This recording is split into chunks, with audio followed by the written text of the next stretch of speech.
Hallo und herzlich willkommen zu einer weiteren Folge Tell Me Why zusammen mit Let's Grody. Hallo. Heute ohne Facecam, weil beim Lesen, da starre ich bloß starr auf den Bildschirm, da könnte ich einfach gleich ein Bild von mir einfügen, das wär's.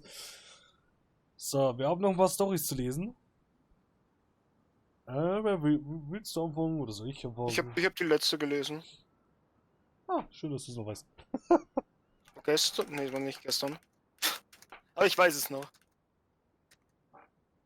Du bist vom Essen wieder gekommen und dann musste ich lesen und dann war die Folge vorbei. Ja, stimmt. Oh Gott, ich muss kurz. Oh nein, ich muss kurz raus, ich muss diesen.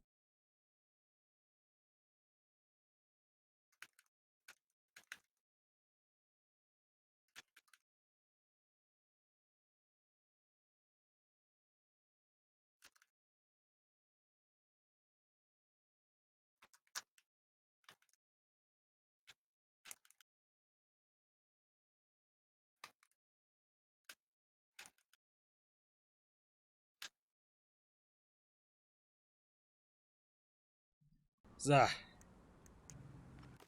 Alright. Das noch kurz auf die Seite legen und hier wir. Once upon a time in an ancient deep forest there lived a wise princess in a big wooden house. The house was built from the strong wood of the forest and it kept the princess warm and safe. The princess was not native of the forest, but she never spoke about where she had come from, for it made her cry. She did not have many friends, but that was how she liked it. The forest was big and deep, and many paths led to her house, but not many visitors passed by. The princess was happy to be left alone in the big house in the deep forest. She knew that the forest would provide for her, but that its generosity had to be respected, so she only took what she needed. For a long time, life was just fine for the princess in the big wooden house. One winter day, when snow blanketed the earth and ice bent the trees low, the wise princess realized that food was disappearing from her house. It was not much at first, only a few fruits, and nuts, and eggs vanishing during the night. Maybe it's the birds, she said, or the mice, and for a time the princess was okay with losing some food. For the winter was long and little creatures needed to eat too. But then small items started to disappear as well. Spoons and plates, forks and knives, and blankets. It was as if every time she was in one part of the house, something disappeared in another room. There can't be bird or mice, said the princess. I think I have a thief. So she went outside to look for traces in the snow and noises in the wind. But there was nothing to be found, nor to be heard. That's strange, said the princess. Maybe the thief is hiding inside my house. For many days she hunted, looking behind the curtains and under the bed, in the attic and the chimney, behind the posts and under the carpets, but she found nothing. And as she searched, food kept on disappearing night after night. I will make a cake, fronted the princess. A big cake, with every egg and fruit and nut I still have, so that I only have one thing to keep my eye on. She spent the whole day making the cake and using everything she had left. The cake she made was so big she could hardly carry it. If I manage to protect the cake, I'll be able to survive the long winter, she said. So she added a lock to the oven and she kept the big cake safe inside. But the next morning, the lock had been opened and the cake had disappeared. Ich dachte, die wollte draufschauen, nicht einfach irgendwie da lassen. Nö. At first, the princess cried, because the cake was the last of her food until the snow melted. But then she noticed two trails of tiny feet in the Wie lange wollte die von diesem Kuchen leben? Echt so? Es war ein big cake. Ah, okay. And she followed the tracks to a hidden hatch in the floorboards. This is how the princess realized the two tiny thieves were living under the wooden house, right below her feet. Ja, kannst du die großen alten Bär die Schuld geben, der hat die dahin geschickt. Das ist das Ende der Geschichte. Echt so? Ich habe jetzt auch eine Geschichte zu erzählen. Okay. Und zwar, warum man nicht einkaufen gehen sollte, wenn man Hunger hat. Oh Gott. Oh, ganz böse. Kannst du mal raten, was habe ich gekauft? Was? Oh. Boah, ist eine gute Frage. muss gerade überlegen, was würdest du denn kaufen, wenn du Hunger hast?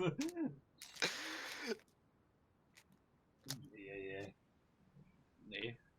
Ich habe einen Block Emmentaler. Was? Ich hab Bock auf Käse und hab mir dann gedacht, ja, nehme ich mal einen Block Emmentaler mit. Block Emmentaler? Ja, so 400 Gramm. Ach, krass. Okay. Jetzt sogar Nutri-Score D. Oh.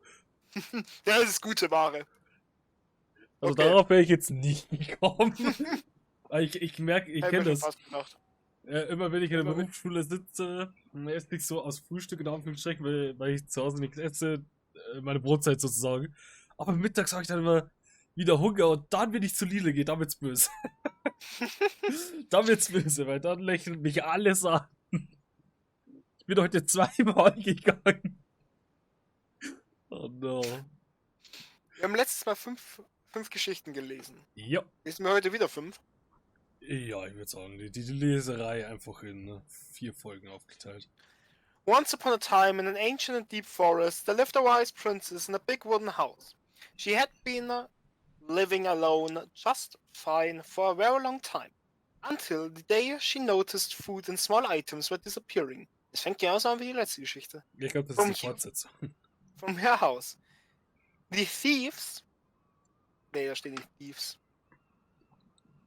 Was steht da? Thefts. Thefts. Verdammt, fast. Ja, dasselbe, nur... These thefts went on and on until the day her last cake, which had been made with the last of her eggs, the last of her fruits, the last of her nuts, and the last of her flour. Well, that last cake was stolen too, and all she found at the scene of the crime were 2 trails of tiny feet in the spilled floor. Spilled floor leading to a hidden hatch in the floorboards. Oh Gott!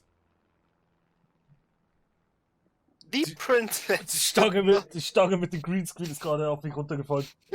Oh, Princess did not try to open the hatch, nor did she try to break it. She was too tired and too hungry. All she could do was cry in silence. Alone in the big wooden house, hidden in the ancient deep forest. She cried for a long time, until evening arrived, and then she cried some more. Suddenly a tiny voice came from under the house. What is that noise you make? It asked. We do not like it. Not one bit. I'm crying because you two are mean to me.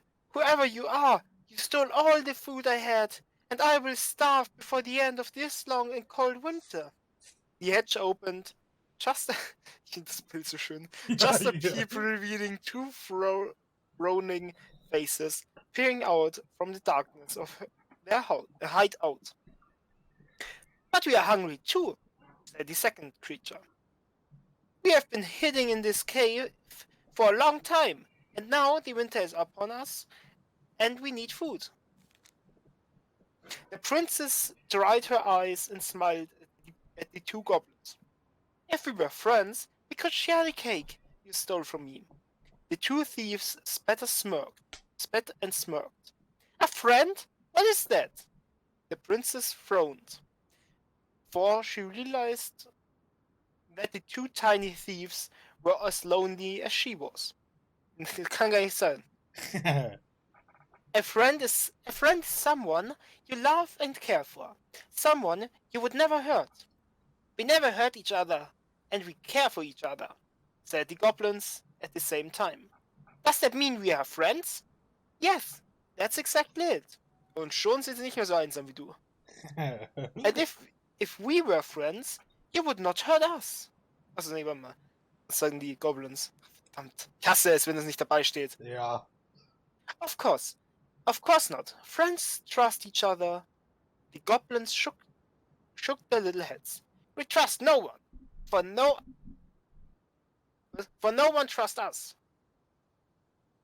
Their words made the princess cry again, for now she understood that the 2 creatures were not only as lonely as she was, she was here in the big wooden house, but they had been lonely since they were born. You're making that noise again, frowned the goblins. Please stop that, for it makes us feel unhappy. Are you a witch? Is this some sort of magic? It makes you unhappy because we are friends, said the princess. But we don't know you, and you're not like us. Sometimes friendship comes right away, even between people who are very different. Does it mean we can't steal from you anymore? Yes, but that's what we do. We are the crafty goblins who live under your house. Well, then maybe we could arrange something. Is that what friends do? Yes, I believe they do. And this is how the princess met the crafty goblins and how they became friends. Man schreibt keine Geschichte mit nur Text, mit nur Sprechblasen. Echt so. Das ist schlecht. Schrecklich. Oder will ich wieder die Craft Goblins? Oder der Scheißbär. The Bear's Big Paws. Once upon a time, in a deep and ancient forest, the old bear was out looking for a snack when he spied a bee's nest in a hole high up a tree. The tree was dry and brittle, but the old bear was hungry, and so he made his way to the nest. But when he got there, he found his giant paw couldn't fit in the hole. Determined, he tried to force it inside, but the effort caused the branch below him to snap. The old bear tumbled to the ground and landed with a painful oomph. He lay there, stunned from the fall, when all of a sudden something bit him.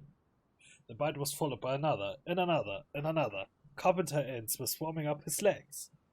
You see, they had been nesting in the branch, and they did not appreciate being forced from their home. The old bear howled and jumped to his feet to dance around as he sweated and snapped, but his big paws couldn't do much about the tiny ants. When he had finally managed to squish or scare them all off, the old bear heard someone laughing. The crafty goblins had seen the whole thing. Clumsy old bear, they teased. Those big old paws aren't good at anything, are they? Then they sped off, leaving old bear's pride hurting just as bad as his body. He lumbered through the forest, hungry and sad. Maybe I'm just a clumsy old bear, he mourned, and my big old paws aren't good at anything. At that moment, the old bear heard a sad voice. What's that? He wondered, and he followed the sound to where a mountain goat stood atop a boulder high up hillside. Was ist denn das Tier? Ist das... Okay, also. Old bear, she cried. Old bear, please help, my kid is stuck. Sure enough, a tiny mountain goat was trapped beside the stones, bleating sadly. The old bear began to walk toward them and then stopped. I'm probably just going to make it worse, he thought. But the goat kid started to bleat even louder, and the old bear put away his fear. He climbed up to where the goat was trapped, careful of where he stepped and trying not to think of how he had only just fallen out of a tree. Every now and then the ground would slide away from under his feet, but he kept going. When he reached the goat kid, he put his mighty paws against one of the boulders and began to push. At first it didn't budge, but he dug in and pushed even harder. Finally, the boulders parted just wide enough to let the kid scramble to safety. The old bear released the boulder and let out a roar of triumph. Ah! Ich frage mich, warum da hier so Sachen drüber geklebt sind. Thank you, gushed the mama goats, and she and her kid bounded off up the mountain. The old bear watched them go with a smile, and then made his way back down the hillside, wriggling his rump in triumph as he bent. To his surprise, the crafty goblins waited at the bottom of the hill. We saw the whole thing, he said. You were wrong. You aren't just a clumsy old bear, and your paws are good for helping others. The old bear forgave the goblins for doubting him, because he had doubted himself just as much. He never again thought his paws weren't good at anything, even though sometimes they weren't always great at everything. And that was how the old bear proved that his heart was bigger than his paws. Ja, aber er ist immer noch hungrig. Das wird in der Geschichte nicht erklärt. Nice. Also ich weiß, was ich esse, wenn ich hungrig bin heute.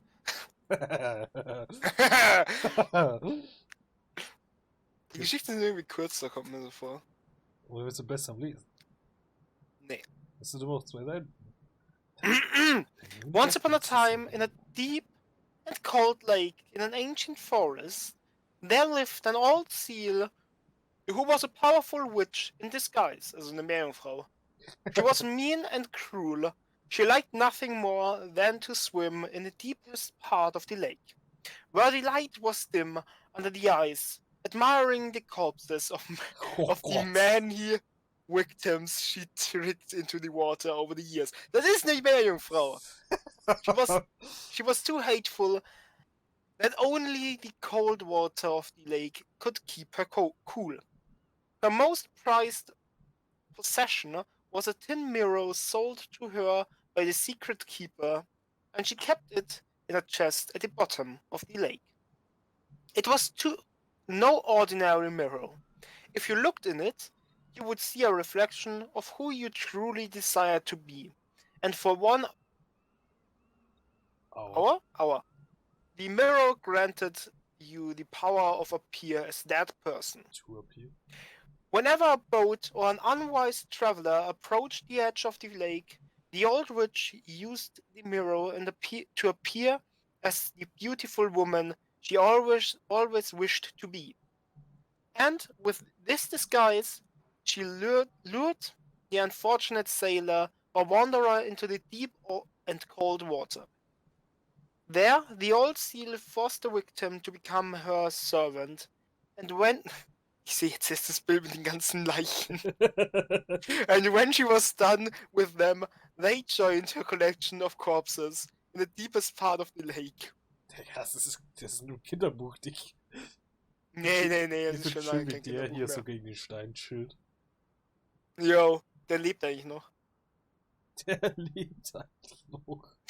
Der chillt nur sein Life. One day, when the old seal swam down to her, then under the lake, she discovered that someone had stolen her mirror. The chest where she kept her most prized possession had been forced open, and now it was empty. Who would have committed such a crime? Who had dared... Ja, wenn wir schon bei Crimes sind, Alter.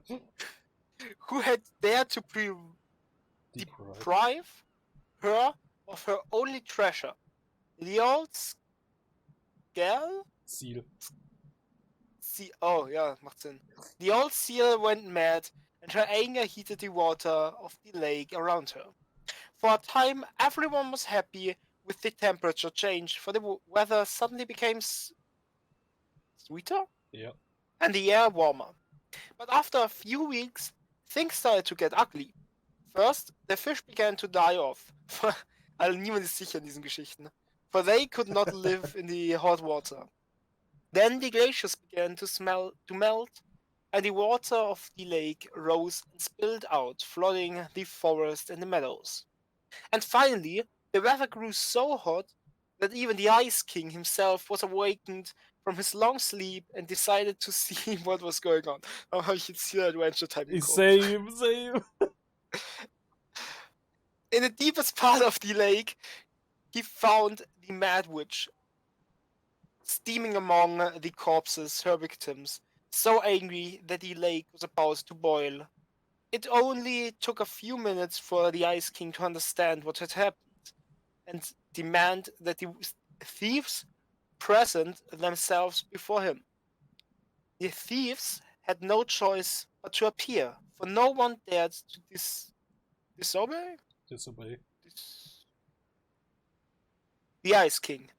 The crafty goblins presented themselves, mirror in hand. Why did you steal the mirror? Asked the king. We were curious. We just wanted to see what we really wanted to be, apologized the goblins. But the stupid thing is broken. We look the same. That does not mean it did not work, smiled the king.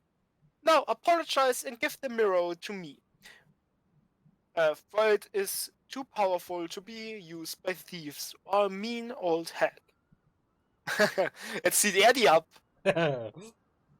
The goblins apologized and gave the mirror to the Ice King, but the old seal was still angry. Oh, wen wundert's? And what about me? She asked. I have been deprived of my treasure, and I demand compensation. The Ice King frowned as he spoke again. Old hag, you are mean and cruel. Bin? Nee.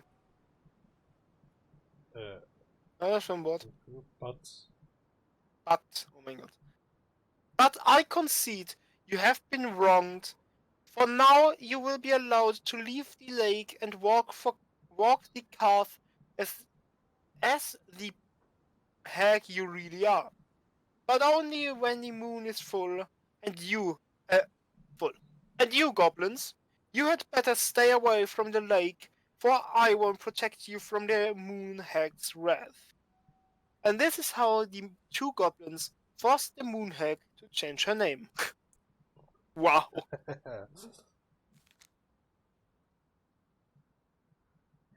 The goblins tricked the Mad Hunter. Okay. Once upon a time, in a castle just beyond the ancient and deep forest, the Mad Hunter was punished by the Gold Lady for failing to return with the wise princess. For your failure, said the Gold Lady, I will take your left hand. You will return to the ancient and deep forest and hunt the wise princess. If you can bring her back, I return your hand to you. Fail again, and I will take your right hand. The Mad Hunter could hunt with just his right hand, but if he lost both his hands, he would never be able to hunt again, and would no longer be a Mad Hunter, but only a madman. Good one. So the Mad Hunter returned to the ancient deep forest, searching with his piercing eye for the wise princess. The crafty goblins were out searching for mischief when they saw the Mad Hunter on the prowl. You cannot let him find the princess, said the goblins, and so they devised a plan. It was wash day, and the princess had hung a beautiful gown out to dry. They stole it from the link and stuffed it full of straw, and then returned to where the Mad Hunter was soaring the paths of the forest. As the Mad Hunter turned down a path that would have led him to the big wooden house, the goblin danced the straw princess in and out of view in the opposite direction. The ruse worked. The hunter fixed his piercing eye on them and followed. Through the day and into the night, they led him away from the true princess. As night fell, the crafty goblins realized the error in the plan. The Mad Hunter was now hunting them. If he caught them, he would not be kind. So they put their heads together to come up with a plan. It did not take them long to realize where they should go. They led the Mad Hunter to the edge of the deep and icy lake, and when he came into view, they weighed the fake princess down with stones and dropped her into the frigid water. Careful not to plunge into the depths themselves, lest the moon hag take her revenge on them. The Mad Hunter removed his clothing and dove in after the fake princess. He followed the shape of the sinking princess deep into the chilly water down below where ice covered the lake's surface. Finally he caught her, but when he spun her toward him, he realized she had no head and that her body was stuffed with straw. And then he felt a slippery fin brush his shoulder as the moon hag loomed overhead. The next morning, the princess went to retrieve her gown from the clothing line and found that it was gone. She immediately suspected the goblins of mischief and called, "Goblins, did you take my gown?" The goblins emerged from their cave and wounded said, "Now what will I wear?" asked the princess, sad and angry that she had lost the only dress. "Let us explain," said the goblins. So they told the princess the story of the Mad Hunter, and then they produced his clothing. Which was a bit large for the princess, but much warmer than a beautiful gown. She immediately forgave them. "Thank you, my friends," she said, "for rescuing me, for this clothing, which will keep me much warmer in the winter than my beautiful gown." The Mad Hunter was forced to remain below the lake with the moon hag, but she did not kill him, because he reduced to just one hand. He was too useful a servant. Lo, he plotted the day he would emerge to once again hunt the wise princess and earn back his left hand. And that is the story of how the crafty goblins rescued the wise princess from the Mad Hunter. Boah, wichtige Frage. Wenn der See zugefroren ist und der jumpt da rein, müsste der nicht tot sein. Ja, aber die Moonhack, die lässt ihn am Leben. Ja, aber beim Reinspringen müsste der schon gestorben sein, wenn der See anscheinend zugefroren ist. Der ist da durch, Digga. Mit einer Faust voraus ist er rein. Superman. Okay, das waren dann neue 5 Stories. Wie ich sagen, was ist mit der Folge? Lasst ein Like, guten Abo, wenn es euch gefallen hat. Schaut auf beim nächsten Mal vorbei und tschüss. Tschüss.